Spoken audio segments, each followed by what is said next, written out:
Assalamualaikum warahmatullahi wabarakatuh. Saya Dr. Tony Yunizal. Saya akan sebagai narasumber akan berbicara menjelaskan tentang masalah kesehatan reproduksi pria dan wanita. Bagaimana penyebabnya, apa yang menjadi kendala atau apa yang sering terlupakan dalam aktivitas kita sehari-hari.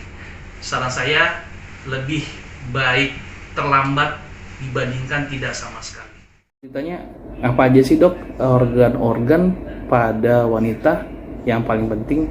Semua penting ya. Kalau kita tahu bahwa organ-organ wanita, kalau kita urut dari bawah itu adalah mulai dari liang vagina, kemudian rahim ya.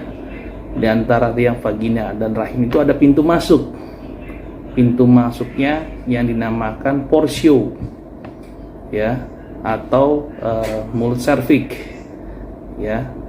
Disitulah sering terjadinya atau prediksinya awal dari kanker serviks, karena bagian itulah yang pada saat terjadinya senggama, bagian itulah yang sebagai pintu masuknya. Nah, setelah itu apalagi setelah dari liang vagina, serviks, kemudian rahim, kemudian ada saluran namanya saluran indung telur. Dia itu ada kiri dan kanan ya, ada kiri dan kanan. Kemudian dari kiri dan kanan itu ada namanya penggantung atau fimbre, kita sebutnya penggantung dari indung telur. Kemudian ada indung telurnya itu sendiri.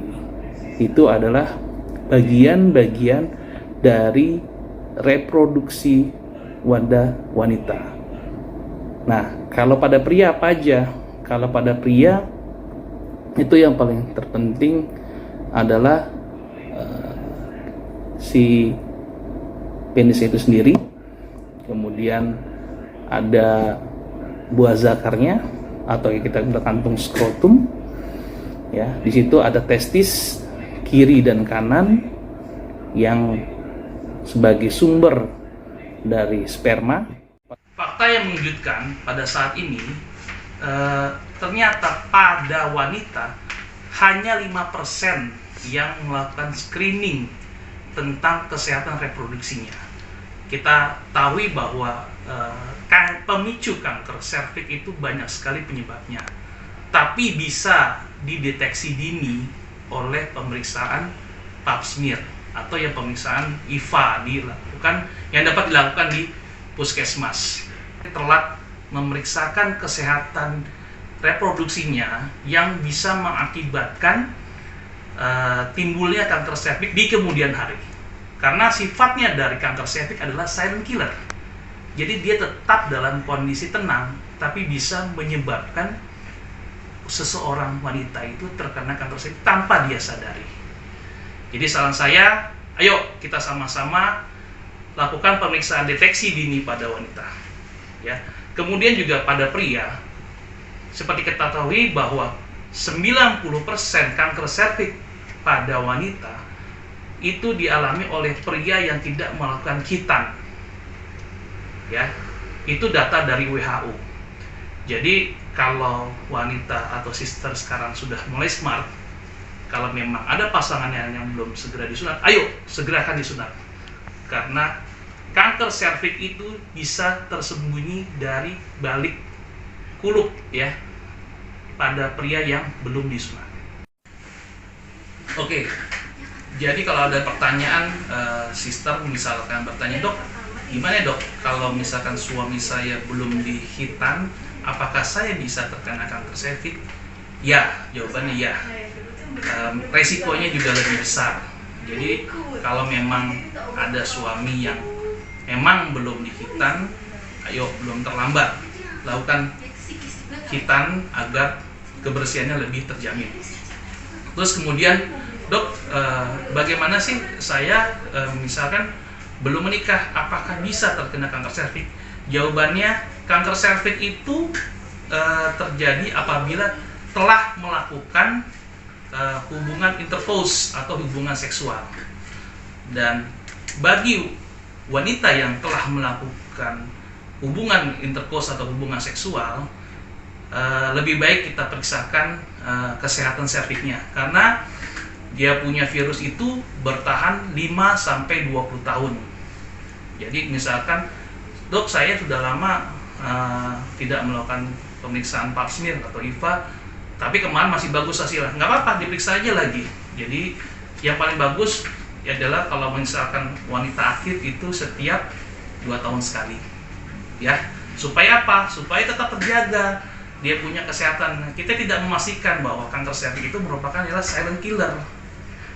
Oke, begitu juga untuk pria dewasa, apabila tidak melakukan hitam, itu makanya tidak menyaingi pasangannya, karena virusnya itu tersembunyi di balik kulupnya.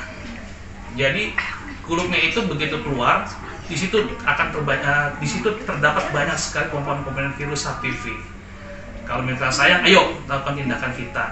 Dan hitan itu baik juga untuk kesehatan di masa mendatang, menghindari penyakit-penyakit seperti kanker penis dan lain-lain. Karena itu saya berharap sekali, ayo sister, semua kita periksakan kesehatan serviks kita, datang ke puskesmas, terutama bagi yang sudah melakukan intercourse atau hubungan seksual, ya, karena supaya apa? Supaya kita semua menjadi sehat, ya, dan dengan sehat itu bisa lebih produktif lagi. Kemudian juga saya juga berharap pada brother-brother yang sudah dewasa, kemudian belum dihitan, ayo kalau memang sayang pada pasangannya, lakukan hitan. Belum terlambat, ya, masih ada waktu, ya. Jadi untuk menjaga kesehatan pada seorang pria, ya, yaitu dengan melakukan tindakan hitan supaya lebih bersih pastinya, satu. Yang kedua juga dalam berhubungan juga lebih praktis, ya, maksudnya tidak usah menarik kulitnya lagi, kulitnya yang tersedia di ujung-ujungnya itu juga lebih bersih. Kemudian ketiga, memudahkan apa? Memudahkan dalam pembersihan genitalia atau alat kelamin itu sendiri, ya. Saya kira kalau misalkan orang Indonesia semua sudah sadar tentang pentingnya kesehatan, semua itu bisa kita lakukan. Apalagi puskesmas sebagai garda yang ada di depan itu bisa menjembatani brother and sister dalam memeriksakan kesehatan reproduksinya di masa mendatang, ya. Nah, setelah kita mendengarkan apa yang tadi saya sosialisasikan dengan penjelasan-penjelasan yang tadi, saya berharap brother and sister jangan sampai lupa sekali lagi untuk memeriksakan kesehatannya, karena semua itu kembali lagi kepada brother and sister apakah mau sehat atau tidak, ya. Kemudian juga saya juga berharap pada brother-brother yang sudah dewasa, kemudian belum dihitan, ayo kalau memang sayang pada pasangannya, lakukan hitan. Belum terlambat, ya, masih ada waktu, ya. Jadi untuk menjaga kesehatan pada seorang pria, ya, yaitu dengan melakukan tindakan hitan supaya lebih bersih pastinya, satu. Yang kedua juga dalam berhubungan juga lebih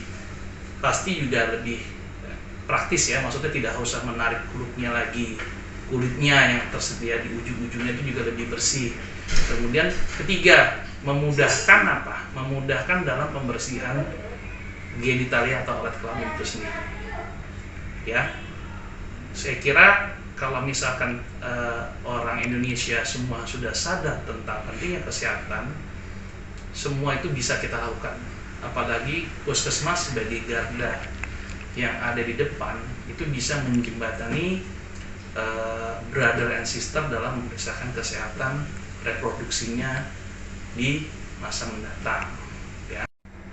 Nah, setelah kita mendengarkan apa yang tadi saya sosialisasikan dengan penjelasan-penjelasan yang tadi, saya berharap brother and sister jangan sampai lupa sekali lagi untuk memeriksakan kesehatannya.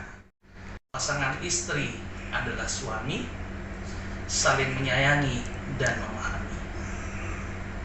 Cukup sekian nasihat dari kami, semoga dapat memberi arti.